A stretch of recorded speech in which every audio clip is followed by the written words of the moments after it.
കേരളത്തിലെ ലോക്സഭാ തെരഞ്ഞെടുപ്പിൻ്റെ ഒരു പ്രാഥമിക വിലയിരുത്തലാണ് ഞങ്ങൾ ഇന്നലെ വൈകിട്ട് വീഡിയോയിൽ പറഞ്ഞത്.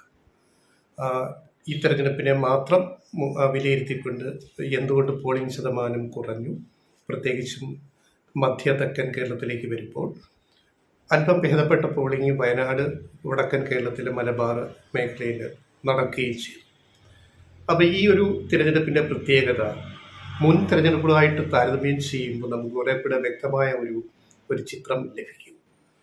പോളിംഗ് കുറയുമ്പോൾ കേരളത്തിൽ എന്താണ് കഴിഞ്ഞ 4-5 തെരഞ്ഞെടുപ്പുകളിൽ ലോക്സഭാ തെരഞ്ഞെടുപ്പിൽ സംഭവിച്ചിട്ടുള്ളത് എന്ന് നമുക്കറിയുന്ന കുറേ കൂടെ വ്യക്തമായ ഇത്തവണത്തെ വിധി എങ്ങനെ വരുമെന്ന് നമുക്ക് വിലയിരുത്താൻ ആ കണക്കൂട്ടി നോക്കിയാൽ നമുക്കറിയാൻ പറ്റും. അപ്പം അങ്ങനെ നോക്കുമ്പോൾ ഞങ്ങൾ കഴിഞ്ഞ ദിവസം ഏറ്റവും കൂടുതൽ കുറച്ച് പോളിംഗ് നടന്ന പത്തനംതിട്ടയിലെ വെറും 63.35% പോളിംഗാണ് പത്തനംതിട്ടയിൽ നടന്നത്. അതിന് മാത്രം ഒരു വിലയിരുത്തൽ ഞങ്ങൾ കഴിഞ്ഞ ദിവസം പറയുകയുണ്ടായി. അപ്പോൾ ഇപ്പോൾ ഇത് പൊതുവായിട്ട് കേരളത്തിൻ്റെ ലോക്സഭാ ഇലക്ഷൻ ചരിത്രം ഒന്ന് കണ്ണോടിച്ച് നോക്കിയാൽ നമുക്ക് ചില കാര്യങ്ങൾ ബോധ്യപ്പെടും.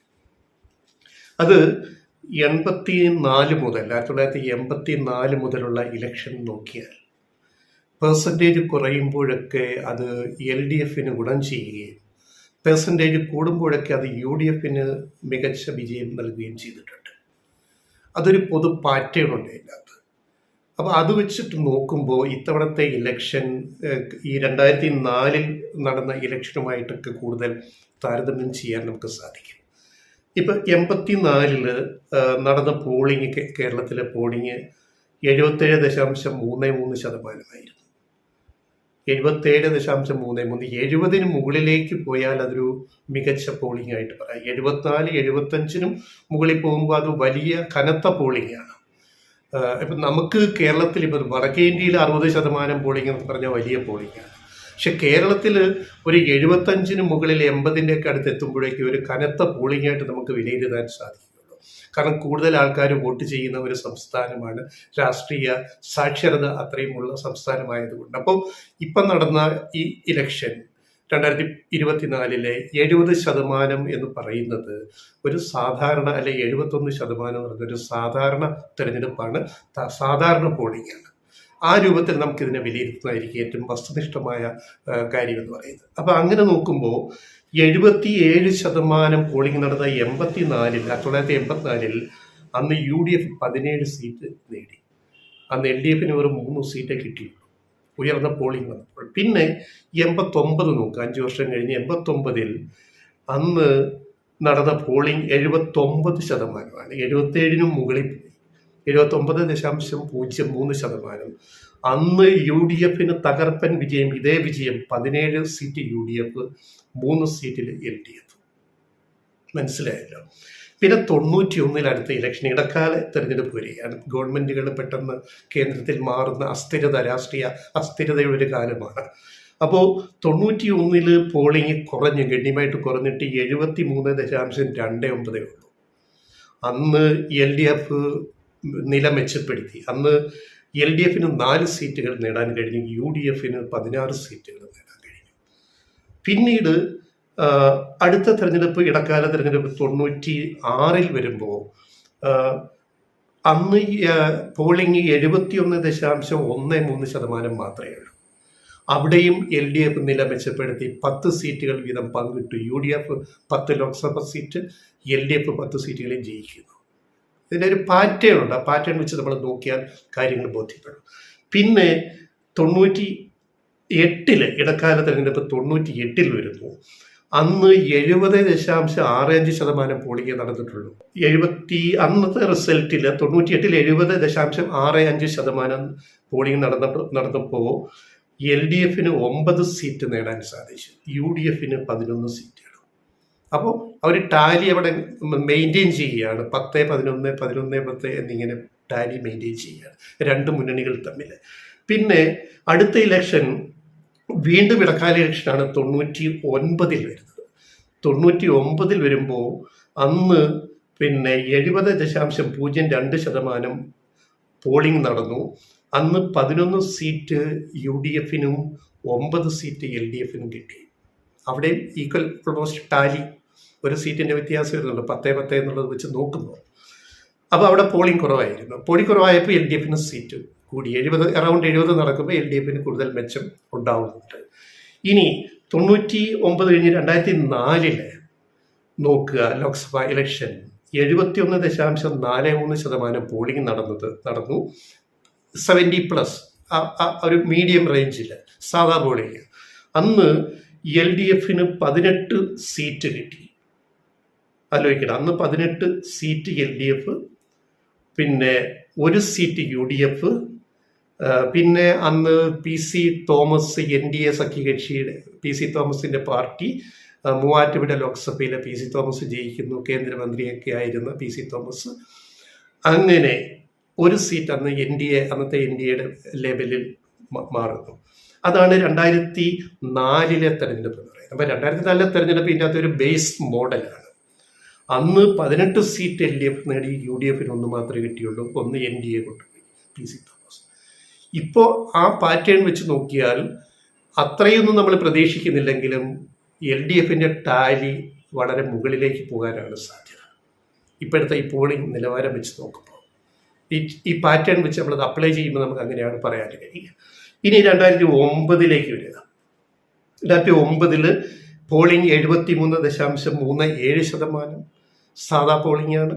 അന്ന് 2009 എൽ ഡി എഫിന് 4 സീറ്റ്, യു ഡി എഫിന് 16.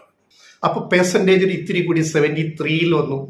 70 71 73 വരുമ്പോൾ അവിടെ ടാലി യു ഡി എഫിന് കുറച്ചുകൂടെ അനുകൂലമായിട്ട് അവിടെ വന്നു, ഒരു 3-4 സീറ്റിൻ്റെ. അത് 70 നിന്നിരുന്നെങ്കിൽ ഈ വ്യത്യാസം സീറ്റുകളിൽ വന്നേനും. എൽ ഡി എഫിൻ്റെ 4 എന്നുള്ളത് എൽ ഡി എഫിൻ്റെ ചിലപ്പോൾ 6 സീറ്റോ 7 സീറ്റോ ഒക്കെ ആയിട്ട് വർദ്ധിക്കുമായിരുന്നു.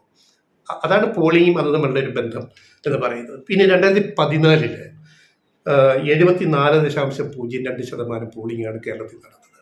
74.02. അന്ന് 12 seat U D F, L D F 8 സീറ്റുകൾ.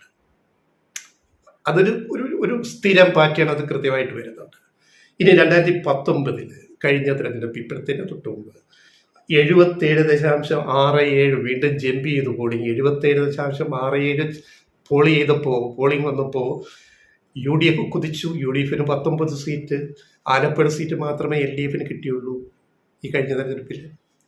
അതേസമയം ഇപ്പം നമ്മുടെ കറക്റ്റ് പോളിംഗ്, ഇപ്പം ഏറ്റവും ഒടുവിലത്തെ കണക്ക് എല്ലാ വോട്ടും നോക്കിക്കഴിയുമ്പോൾ കറക്റ്റ് പോളിംഗ് 2024 സംഭവിച്ചത് 71.16 അറൗണ്ട് 70ക്ക് ചുറ്റും നിൽക്കുകയാണ്.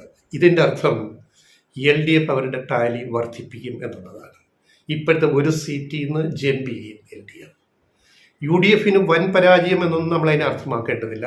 യു ഡി എഫിൻ്റെ സീറ്റുകൾ ഗണ്യമായിട്ട് കുറയുകയും എൽ ഡി എഫിൻ്റേത് കൂടുകയും ചെയ്യും. ഇതാണ് ഇതിൻ്റെ ഒരു പാറ്റേൺ എന്ന് പറയുന്നത്. പിന്നെ കേരളത്തിലെ വോട്ടിംഗ് കുറയാൻ, യു ഡി എഫ് അനുകൂലികൾ കോൺഗ്രസ്സുകാരും ഒക്കെ വോട്ട് ചെയ്തത് കുറയാൻ ഒരു കാരണം, എൽ ഡി എഫിൻ്റെ വോട്ടുകൾ ഏതാണ്ട് കൃത്യമായിട്ട് പിന്നെ വോട്ടിംഗ് മെഷീനിൽ വീണിട്ടുണ്ട്. യു ഡി എഫിൻ്റെ വോട്ടിൽ പിന്നെ കുറവ് വന്നു എന്ന് അവർക്ക് തന്നെ ആശങ്കയുണ്ട്. യു ഡി എഫ് നേതാക്കൾ ഇതിനകം തന്നെ അത് പറഞ്ഞു കഴിഞ്ഞ് ആശങ്ക, അത് വേറെന്തൊക്കെ കുഴപ്പമുണ്ടാക്കി, പോളിംഗ് വൈകിച്ചു, സർക്കാർ ഉത്തരവാദി എന്നൊക്കെ പറയുന്ന അതൊരു മുടന്ന ന്യായം എന്നല്ലാണ്ടൊന്നും അതിനകത്ത് പറയാനില്ല. പോളിംഗ് കുറഞ്ഞതിന് പിന്നിൽ യു ഡി എഫിൽ താല്പര്യങ്ങൾ കുറഞ്ഞു, വോട്ട് ചെയ്യാനുള്ള താല്പര്യങ്ങൾ യു ഡി എഫ് അണികളിൽ കുറഞ്ഞു വന്നതിനൊരു പ്രധാന കാരണം രാഹുൽ ഗാന്ധി ഫാക്ടർ ഇത്തവണ ഇല്ല എന്നുള്ളതാണ്. 2019 അത് വളരെ ശക്തമുള്ളതുകൊണ്ടാണ് യു ഡി എഫ് അത്രയും മുന്നിലേക്ക് പോയതും പോളിംഗ് അത്രയും ഉയർന്നതും. രാഹുൽ ഗാന്ധി പ്രധാനമന്ത്രിയാകും എന്നൊരു കോൺഗ്രസ് ക്യാമ്പുകളിലെ ആവേശം കുത്തി നിറച്ചിട്ടുള്ള ഒരു ഇലക്ഷനാണെന്ന് നടന്നത്. അപ്പം അത് ഇത്തവണ ആ ഫാക്ടറി ഇല്ല. മാത്രമല്ല രാഹുലിൻ്റെ കാമ്പയിൻ തന്നെ ക്ലച്ച് പിടിക്കാതെ പോയി. രാഹുൽ തന്നെ വയനാട്ടിൽ ജയിച്ചാൽ തന്നെ ഭൂരിപക്ഷം കുറയുകയാണ് ഉണ്ടാവുക. നല്ല രീതിയിൽ രാഹുൽ ഗാന്ധിക്ക് ഭൂരിപക്ഷം കുറയും. മാത്രമല്ല അദ്ദേഹത്തിൻ്റെ പിണറായി വിരുദ്ധ പ്രസംഗം, എന്തുകൊണ്ട് പിണറായിയെ ED പിടിക്കുന്നില്ല, ജയിലിലിടുന്നില്ല എന്നുള്ള ആ പ്രസ്താവന യു ഡി എഫിന് വളരെ ദോഷം ചെയ്തു. അതിനുശേഷം രാഹുൽ ഗാന്ധി കണ്ണൂർ ആ പ്രസംഗം കഴിഞ്ഞിട്ട് രാഹുൽ ഗാന്ധി പിന്നെ പ്രചരണ രംഗത്തില്ലായിരുന്നു. അത് ശ്രദ്ധിച്ചു നമ്മൾ. അവസാന 2 ദിവസം പ്രചരണ നാളുകളിൽ ഏറ്റവും പ്രചാരണം നയിക്കേണ്ടത് ലാസ്റ്റ് 2 ഡേയ്സിൽ രാഹുൽ ഗാന്ധി പിന്നെ അപ്രത്യക്ഷനായിരുന്നു. രാജ്യത്ത് ഒരിടത്തും പ്രചാരണത്തിന് രാഹുൽ എത്തിയില്ല. രാഹുലിനെന്തോ വിഷബാധ ഉണ്ടായെന്നൊക്കെ പറഞ്ഞിട്ടൊരു ന്യായമാണ് കോൺഗ്രസ് നേതാക്കളും പുറത്തു പറഞ്ഞത്. പക്ഷേ അതിന് പിന്നിൽ എന്തോ ഒരു അതിർത്തി കോൺഗ്രസിനകത്ത് ഉണ്ടായി ഈ രാഹുൽ ഗാന്ധിയുടെ ഈ പ്രസ്താവനയിലൂടെ തന്നെ. അത് ദേശീയ തലത്തിൽ വരെ ചർച്ചയായി. BJP അത് സമർത്ഥമായിട്ട് ഉപയോഗിച്ചു.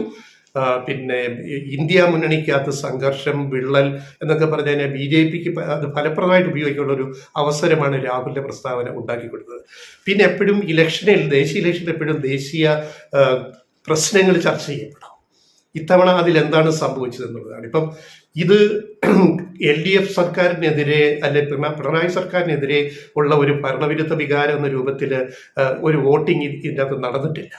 ഈ പോളിംഗിനകത്ത് അങ്ങനെ അതിശക്തമായ ഭരണവിരുദ്ധ വികാരമൊന്നും നാട്ടിലില്ല എന്നും നമുക്ക് വേണേൽ അനുമാനിക്കാൻ പറ്റും. കാരണം കഴിഞ്ഞ അസംബ്ലി തെരഞ്ഞെടുപ്പിൽ 2021 തന്നെ സ്വർണ്ണക്കടത്ത്, നേന്ത്ര ഇടനാഴി വഴി സ്വർണം കടത്തിയതും മറിച്ച് സ്വപ്ന സുരേഷും വലിയ കോലാഹലമെല്ലാം ഉണ്ടാക്കിയിട്ട് ശിവശങ്കറെ പിടിച്ച് ജയിലിലിട്ടതെല്ലാം ഉണ്ടാക്കിയിട്ട് മുഖ്യമന്ത്രിയുടെ ഓഫീസിനെ കടന്നാക്രമിച്ചിട്ട് പോലും LDF വീണ്ടും പിണറായി സർക്കാർ അധികാരത്തിൽ വന്നതുകൊണ്ട് തന്നെ ആ ഒരു കാർഡ് വീണ്ടും കളിച്ചിട്ട് UDF ഒരു പ്രയോജനം ഉണ്ടാക്കാൻ പറ്റിയിട്ടില്ല. അവിടെയും UDF ഡിഫെൻസീവിലായി. ഒന്ന് രാഹുൽ ഫാക്ടറി ഡിഫെൻസീവിലായി. 2 മുഖ്യമന്ത്രിയുടെ ഓഫീസിനെതിരെ LDFനെതിരെയുള്ള അഴിമതി ആരോപണങ്ങൾ ഒന്നും സബ്സ്റ്റാൻഷിയേറ്റ് ആയിട്ട് തെളിയിക്കാൻ, വെറുതെ വായുവിൽ ഇങ്ങനെ എയറിൽ ആരോപണം ഉന്നയിക്കല്ലാതെ തെളിയിക്കാൻ സാധിച്ചിട്ടില്ല. പിന്നെ ഏറ്റവും വലിയൊരു വിവാദം ഉണ്ടാക്കാൻ നോക്കിയത് EP ജയരാജൻ പ്രകാശ് ജാദവേക്കറെ കണ്ടു എന്ന് പറയുന്ന വിവാദം ഉണ്ടാക്കാൻ ശ്രമിച്ചു വോട്ടിംഗ് ദിവസം. അതിനകത്ത് മാധ്യമങ്ങൾക്കും പങ്കുണ്ട്. എന്താണ് ഇത്? 1 കൊല്ലം മുമ്പ് നടന്ന സംഭവമാണ്. 2023 EP ജയരാജനും പ്രകാശ് ജാദവേക്കറും തമ്മിൽ കാണുന്നത്. 1 വർഷം കഴിയാറാകുമ്പോൾ ഈ വിവാദം അന്നങ്ങോട്ട് ഇറക്കുകയാണ്. ഇലക്ഷൻ്റെ അന്ന്, പോളിംഗ് നടക്കുന്ന ദിവസം, അത് ഇപ്പം സംഭവിച്ചതാണ് അത്ര എന്ന രൂപത്തിൽ. പക്ഷേ ജയരാജൻ അതിന് മറുപടി മാധ്യമങ്ങളോട് പറഞ്ഞതിൽ പറയുന്നുണ്ട്, കഴിഞ്ഞ വർഷമാണ് ഇങ്ങനെ ഒരു സംഭവം ഉണ്ടായത്, ഇപ്പോഴല്ല എന്ന് പറഞ്ഞത് മാധ്യമങ്ങൾ മുക്കി. അതൊന്നും ഒരു ചാനലും ഒരു പത്രവും കാണിച്ചില്ല.